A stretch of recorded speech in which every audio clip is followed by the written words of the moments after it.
Toyota Hiace GL Grandia installed Optimus brand Android head unit, 4+64 9" 2K screen resolution with 360 camera.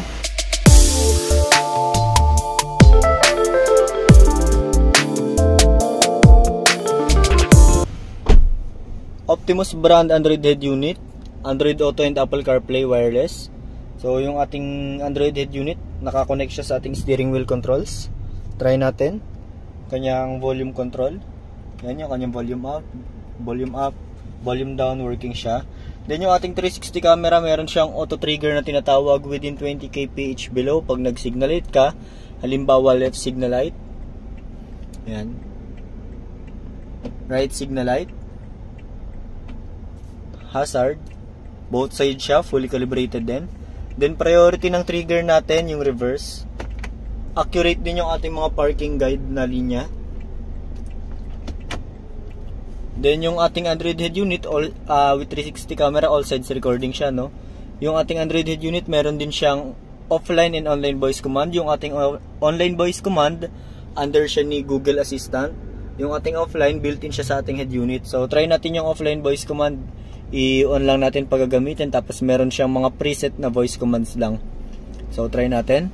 Volume up, volume down, screen off, screen on. Ayan yung mga example ng ating offline voice command. I-off lang pag hindi nagagamitin. Then try naman natin yung ating Google Assistant under siya ni yung ating online voice command under siya ni Google Assistant, no? Ayan, try natin.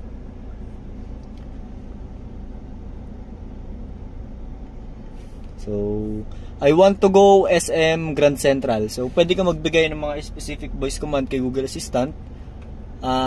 Siya na yung kukuha ng route through Google Maps, no? So, ayan. Siya na yung naghahanap ng route.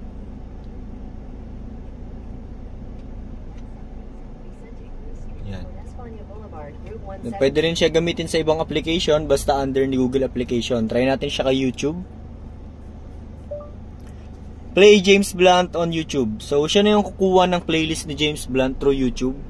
Accurate naman po yung ating mga voice commands, no? So, ayan. James Blunt. Then, yung ating Android head unit, meron siya mga application tulad ni YouTube, Waze, Spotify, Google Play Store, Google Maps. Meron din siyang Google Assistant, at kung gusto pa natin magdagdag ng iba pang application, pwede po sa Google Play Store, no? Optimus brand Android head unit, 4+64 9" 2K screen resolution.